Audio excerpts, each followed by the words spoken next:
Welcome to Gen Z Hoops, the Gen Z basketball, coaching, and sports business show.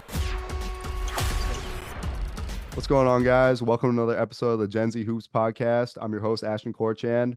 Today, I'm joined by a very special guest, head performance coach at Overtime Elite, Coach James Davis III. Coach Davis, how are you doing today, sir? I'm great. Thanks for having me on. Oh, yeah, definitely. Most definitely. The pleasure's all mine. Well, before we jump into our little discussion about your position right now and digging deep into your past experiences in this sports industry, I just want you to tell our listeners and as well as myself a little bit about your connection to the game of basketball. Okay. I've been an athlete all my life. I played everything in high school. I played basketball in college. I played a little bit overseas, and I knew I didn't want to be in an office. Right. When I finished playing, I thought I wanted to teach and coach. I really enjoyed the coaching. I didn't enjoy the teaching so much, and that wasn't because of the kids. That was more because of the system. But that's a conversation for another time.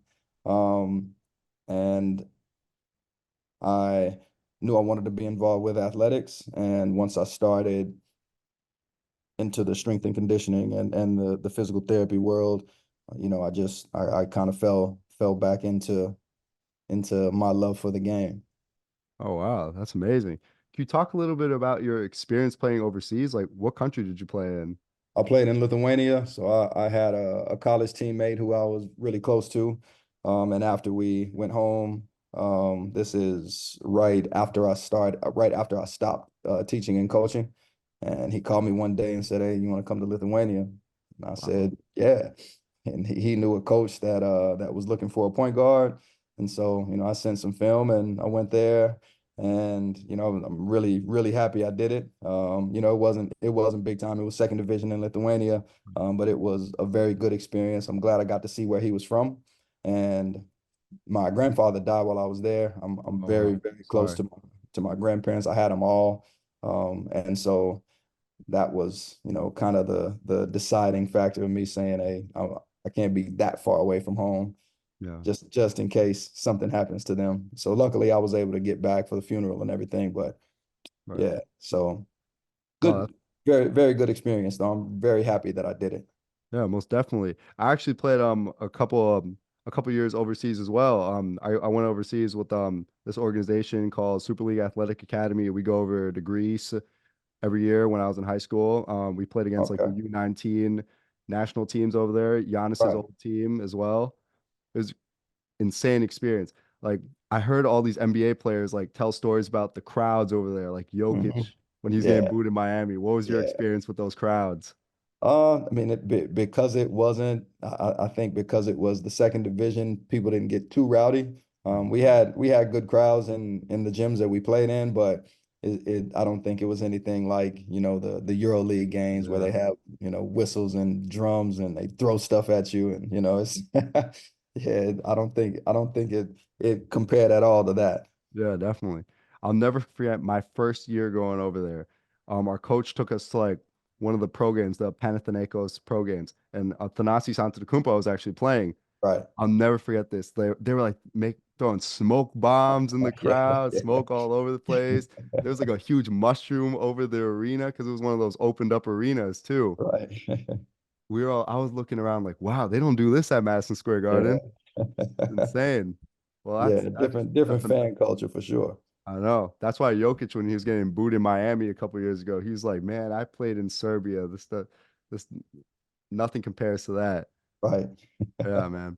Well, I saw that you were the assistant strength and conditioning coach for the 76ers from the years 2013 to 2015. Can you talk about your experience working in Philly, which was basically the start of their rebuild? Like they had Yeah. Nerlens Noel down there, Jahlil Yep. Okafor was drafted, Yeah. Michael Carter Williams was the rookie of Yep. the year too. Yeah. Yeah. Those were the process years. So, Yeah.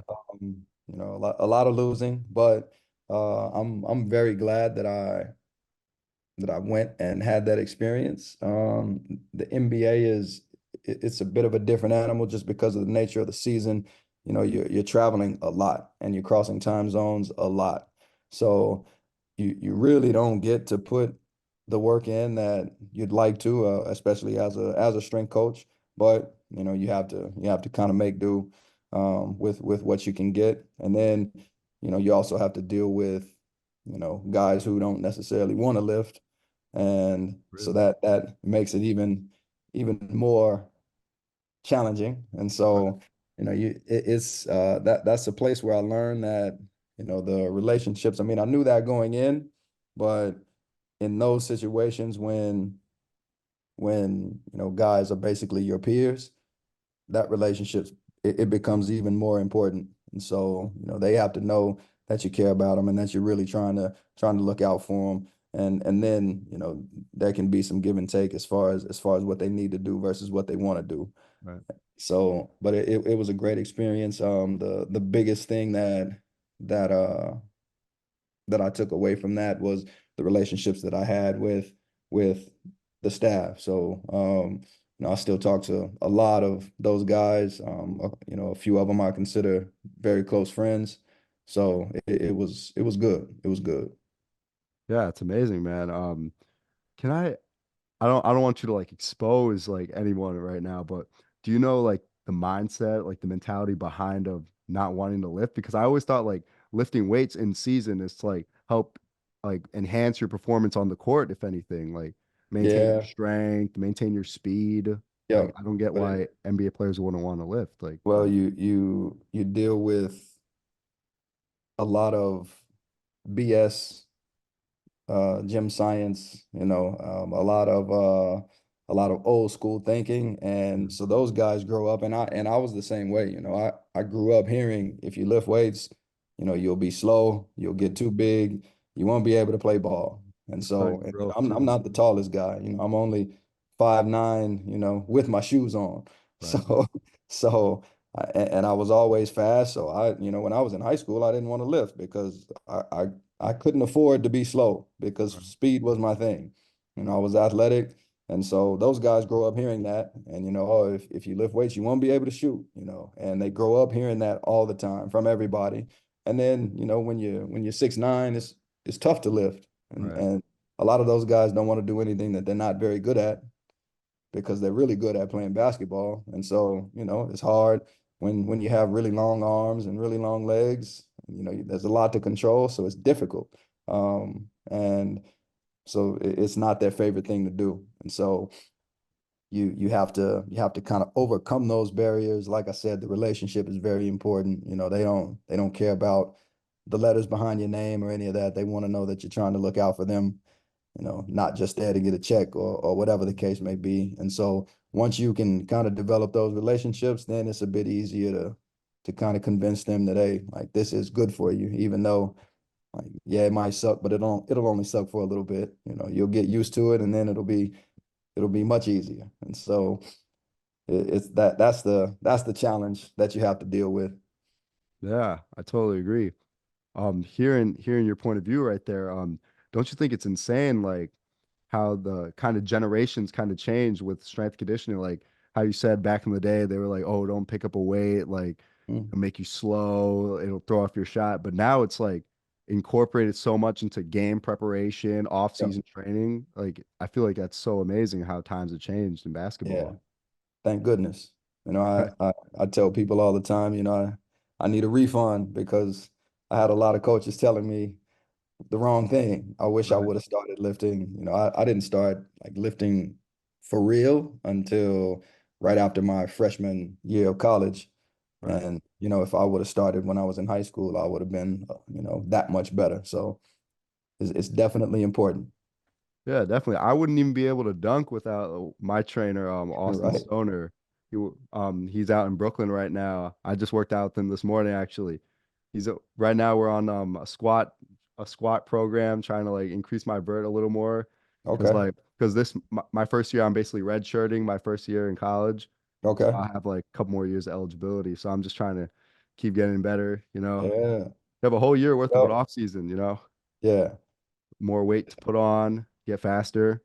So that's basically what I'm up to right now. But aside from that, focus on a better player, someone with some accolades on under his belt. Going back to your time with the Sixers, I just had to know, what was it like working with the Rookie of the Year, Michael Carter Williams? I used to give Mike a hard time all the time just because he was a skinny guy back then. He's not skinny anymore. But Yeah, yeah, but he was a skinny guy back then and didn't necessarily want to lift any weight at all. And so I'm really happy to see, like, every time I see pictures of him now, it makes me laugh because now he looks like he's very strong and in very good shape. So I'm really happy to see that he started to embrace that. But he was great though. You know, he wasn't a combative guy. He was very easy to work with. It was just it was easy for me to give him a hard time though. oh yeah, most definitely. Man, I remember his first NBA game, he dropped like 30 something on my Miami Heat. I was like, Yeah, dang, yeah, man. I remember sitting with my mom watching the game on I think League Pass at the time because it wasn't broadcasted. My mom was like, me and my mom were like, man, we got this one. And then Mike comes out hitting threes, fast break dunks. I was like, man, this guy is crazy. yeah, yeah. He always played hard, always. Yeah, definitely. I totally agree. Thank God he's with the Mexico City Capitanes right now. Yeah. Under Uh-huh. my one of my coaches in Greece, Nick Lagios, he's actually their GM right now. Okay. He was telling me like, Ash, I'm thinking about signing Michael Carter Williams. Oh my gosh, I love his game. You have to try and get him. And they look really good right now in those games down in Orlando. Yeah. Yeah. Yeah, he had a pretty good run in Orlando where after he came back from his shoulder injury, he had a pretty good run. I thought he Yeah. might stick with that team, but hopefully he gets another opportunity soon. Oh yeah, I totally agree. I mean, like the NBA is like a business. I view it at the end of the day, like so many moving parts, shifting all the time. Like players find their way in the league, then out the league, and then they come back and then they dominate again. Yo, We'll see. I don't doubt that well that's like the last time we'll see Michael Carter Williams in the NBA. But on to our next point, like while you're working with the Sixers, you were also running your own personal training and sports conditioning business called TRU You Fitness. Like how did you start this business and like what were the biggest challenges of running this business for 11 years? so the way it started was, so my fiance and I, and we had another business partner, another couple of business partners that we started it with. But my fiance and I worked in basically a big box gym, and we quickly realized that it wasn't for us. They were very focused on the bottom line, and always on us about how much money we're bringing in this month, and I mean, we were able to do that because we cared about you know the way we trained and how we help people. But that wasn't our focus. Our focus was on the actual training and making sure people reach their goals and that kind of thing. So we decided that we wanted to go and do our own thing. We figured that there was a better way to do it, a better way to go about it. And so it was basically, we had talked about it for probably 2 years. And then when the time came, the situations kind of changed and it kind of gave us the push that we needed. And when we got that push, we were up and running in 2 weeks. So, Wow. it was about just taking action, instead of just talking about it. And we got up and running in 2 weeks. We didn't really have much in our place, but everything just kind of fell into place and we slowly built it up to where it was a really nice space, and we had a lot of fun in there. The challenges, with any business that's not backed by some big corporate entity, it's just difficult to Right. make sure that you are making money. I mean, we always had enough to pay our bills, but when you first start a business, well, at least I had an idea like, oh man, we're about to have some money in our pockets now, and that's not the case. Yeah. It's I mean, all like the money that comes in, advertising. yeah, the money that comes in, it just went right back out the door. We had to pay Right. for stuff. So that was a wake up call. We learned a lot though, and we didn't really leverage social media at the time. When we first opened, it was still kind of new. Right. But as we moved through, and it was about 12 and a half years is what our total time was. and we probably should, well, not probably, we should have used social media a lot more, Right. especially at the end, because it was really popular, you know, towards the middle and the end of our run. But my fiance and I just aren't the kind of people, like, I don't have any social media now. Well, LinkedIn, I guess, if you count that as social media, but you know, I'm just not that kind of guy. I don't want to spend that much time, you know, looking at it and posting. I'm just not that guy. So we missed out on that. That was a mistake that we made. Um, but I mean, everything else about it, man, was good. It's just very difficult when you're an owner operator, because you know we did everything, and our business model was based on, you know, on our training, and Right. so we had semi-private and group training, and so if we weren't there, you know, if we wanted to take a vacation or something, we weren't making money. So that was you know, another learning experience for us. When we do decide to get back into ownership, we'll do it much differently than we did it before. Oh wow. Yeah. I mean, I wish you luck. I hope you get back into it someday. Like that seems like a really great business to run. I actually know a lot of people, my previous trainers of mine who have their own gyms, like training and sports conditioning facilities, and yeah, I totally agree. It's not like an easy business to run. You're always on the run, trying to get new clientele in Yeah. there. And then the second someone wants to work out, you gotta go run to the gym. You know what Yeah. I mean? Like fix your schedule so it matches theirs because you want them in the gym. So yeah, I'm totally agree with you. It's not easy. But what was the trend? I saw also like on your LinkedIn, like that you're also a physical therapist. Like how was the transition from running that business and then to becoming a physical therapist? Yeah. So moving into the clinical side of things was, I mean, it was a really smooth transition, because, you know, we incorporated a lot of that stuff in our gym anyway. Right. And physical therapy, I think even more so than when you're running a training or performance business. It's about being able to make some kind of connection so that those people start to trust you enough to actually listen to what you're telling them. You know, they come in and maybe they don't even want to be there, first of all. You know, maybe they're just there because my doctor said I had to do this before I go and get some procedure done or something, you know. And and then, you know, a lot of times they're not feeling their best, you know, maybe they're in pain, you know, and maybe they've had this pain for a long time and nothing's worked. So why do I have to listen to you? You know, why, like, let's just get on with it. Let me Yep. go and let my doctor take care of this. So you have to be able to, you know, not just educate, but actually communicate on a level that creates some type of bond, you know, some type of connection. And owning the gym for so long, and you know, all the experience that led up to that, it really helped me be able to do that, you know, as soon as I got into the clinic. So there was no learning curve for that part of it. And I think it helped me, well, I know it helped me a lot, you know. So I was able to hit the ground running, whereas, you know, some new therapists, they probably aren't as good at that part of things. Oh yeah, definitely. So you being a physical therapist as well probably helps you even more with like adding injury prevention and other aspects like that to your workouts right now, For sure, right? Would for you say? sure. And that was the reasoning behind, you know, going back and getting my DPT, was so that I could do what I do better. You know, I Right, wanted to be able to to help the people I work with even more. So yep, now I have more tools in my toolbox to be able to do that. right.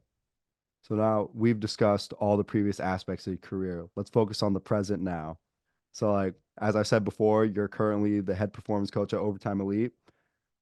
Can you tell us about how you got this position? What does the position entail? And then on top of that, could you also describe the intensity of each one of your workouts?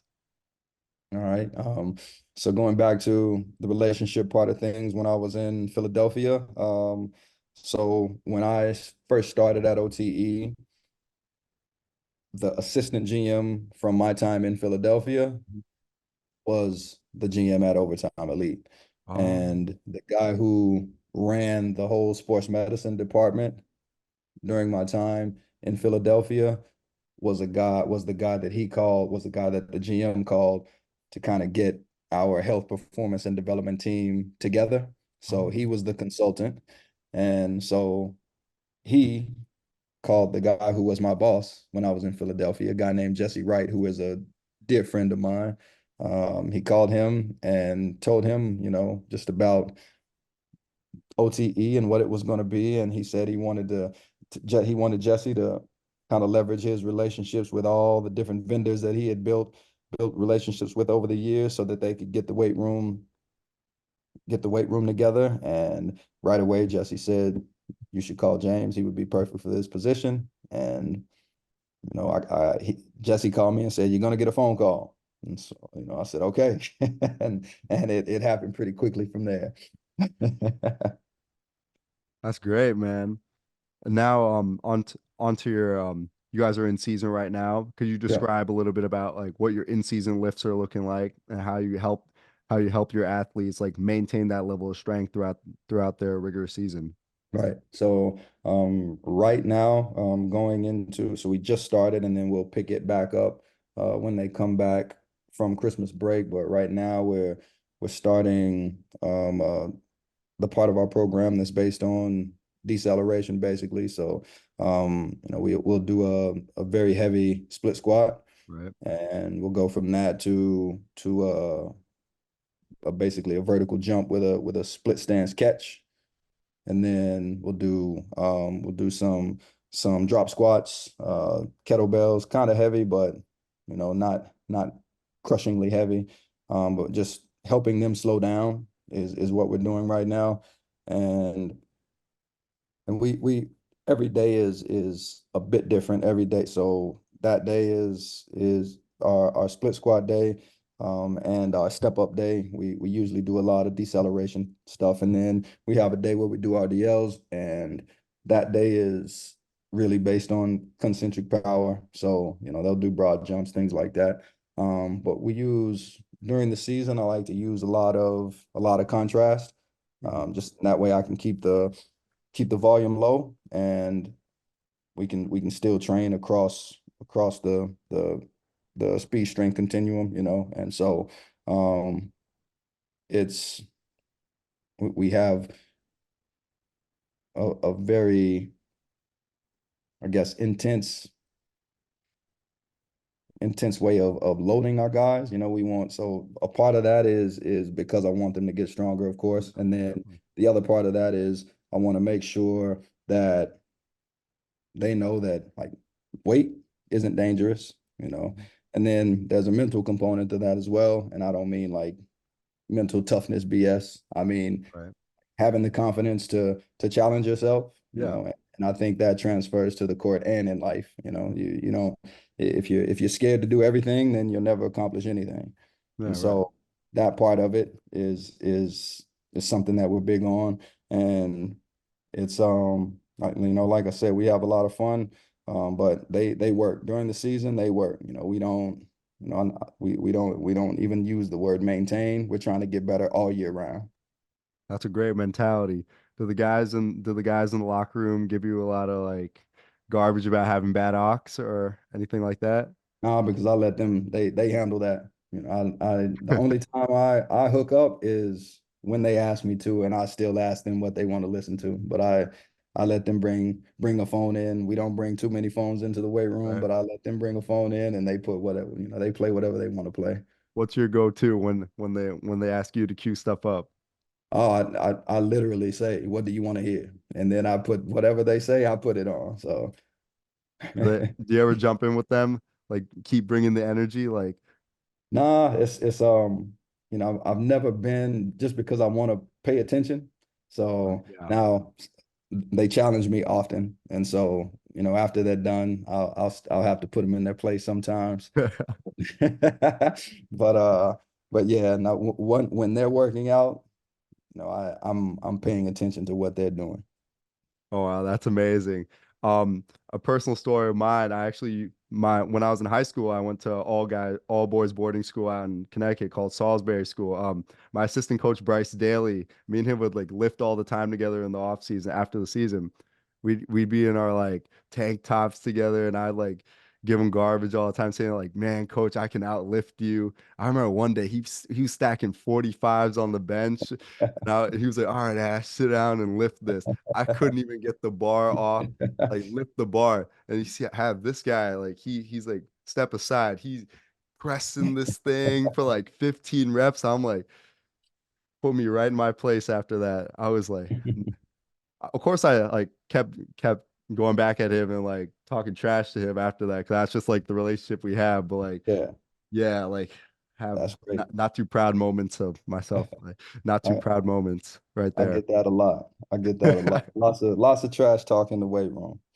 Probably like, coach, I could beat you one on one too. Some of those, yeah, me and Coach Dale's had a lot of those as well. I I want to game the game of one on one though. Just putting that out there. Don't I hope he doesn't watch this though, because he's gonna come up to New York and find me something. But yeah, man. So going back to your like, your, sorry, got a little off track there, but No back to problem. your back to your job with Overtime Elite, like more in particular, you've worked with many lottery picks, like such as Amen and Ausar Thompson. Can you talk about their development over the 2 years that they were there, and in the ways that like you helped them improve during their time there? Yeah, so I was able to develop a really good relationship with them before we even had a building. We when we started in 2021, they were, I think they were either the third and fourth. I'm sorry, the fourth and fifth, or the third and fourth guys to sign with Overtime, period. And so we had five guys, and we would go to Florida. That's where they were all from. We would go to Florida and have, we called it a mini camp, but I mean, it was only five of them. So they just had really hard workouts, Yeah, for five people.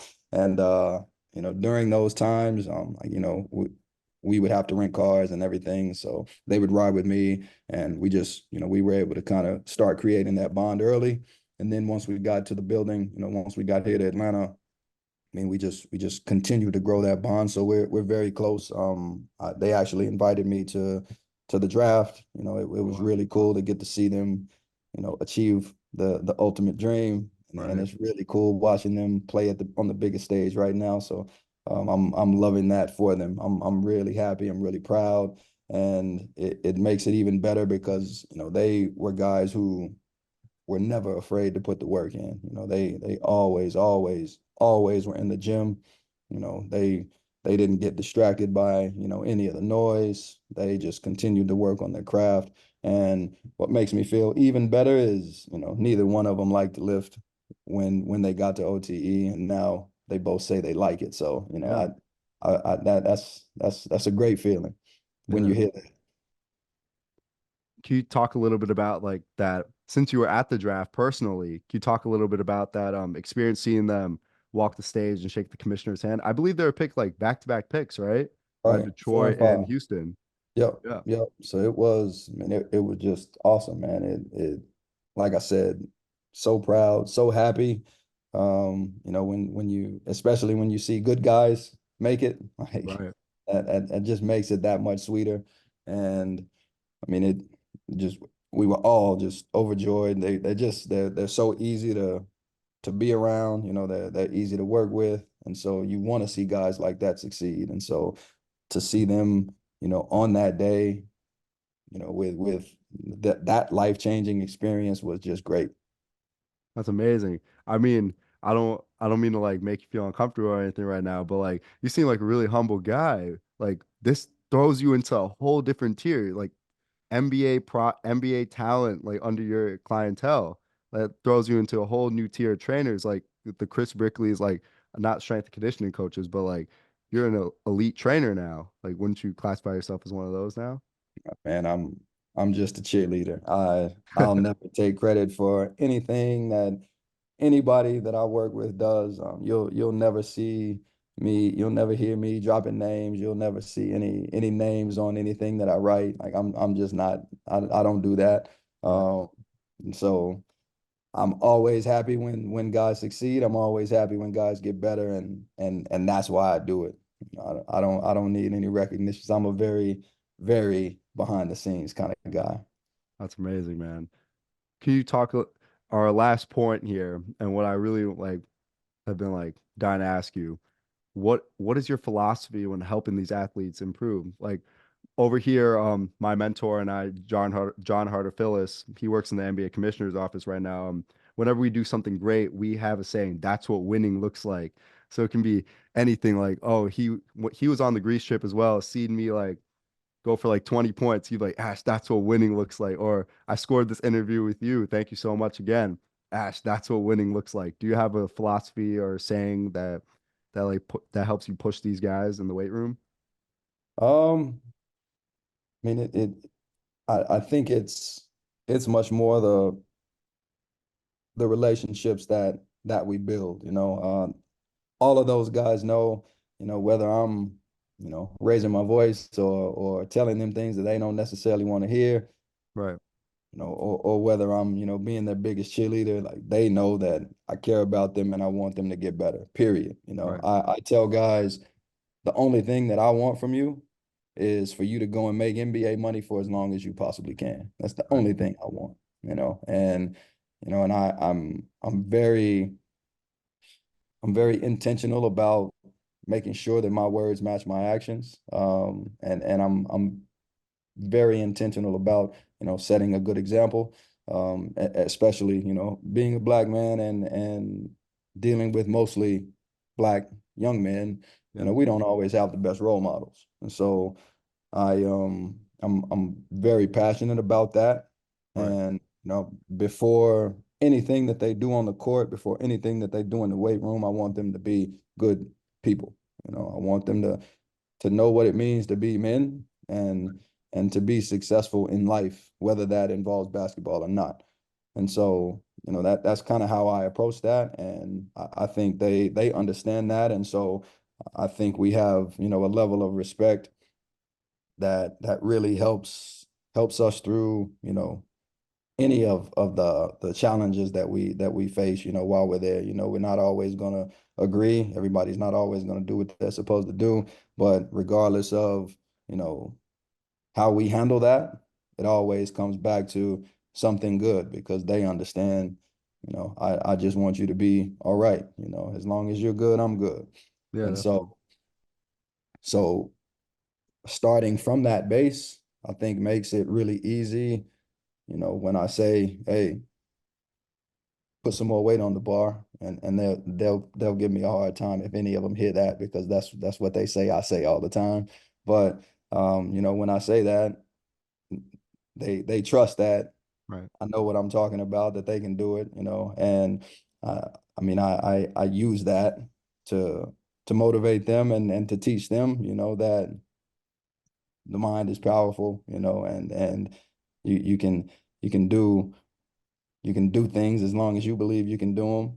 And Right. so as far as philosophy goes, I mean, I think that's really the gist of it, the relationship. I'm sure you've heard, people, they don't care how much you know until they know how much you care. I Exactly. I believe that wholeheartedly. And so I always try to start with that. And then as a player, they also teach you to like, a coach can be like so hard on you. It's like they want you to know like pick out like what they're saying, not like listen to how they're saying it in Right. a way. So like a coach can be like as hard on me as like nitpicking every single thing that I Mhm. do. It can be in the weight room, it could be on the court, it could be just like me walking to class or something like that. But it's like by him doing that, I feel like I didn't really pick up on this like when I was in middle school or anything like that because I was still like really immature and early on in high school, like freshman and sophomore year. But like now that I'm like getting older, I like really noticed that like the more and more people like come at you and like try and it's like coming from a place of love. I feel like For sure. it shows that they care at the end of the day. If not, like they just let me like, oh yeah, Ash, you missed like two back-to-back wide open layups or something like that, let's say, right? Like, and I didn't say anything. That means like I don't really care, or Right. I'm letting you just like squat like the 45s without adding any weight for like four sets of 12, let's say, or something like Right. that. You know what I mean? But these people like out here in my corner as well as like you're in the athletes over there, their corner, like you want to maximize their potential as much as possible. So like you said, they can go make that NBA money at the end of the day, you know what I mean? Right. And be great businessmen and athletes for their respective teams. Well, Coach Davis, thank you so much for your time, sir. I really appreciate you coming on the show, and I wish you the best of luck going forward as well as with your season.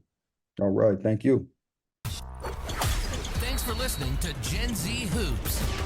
Make sure to follow, like, and subscribe on Instagram, LinkedIn, and all major social media platforms at Gen Z Hoops.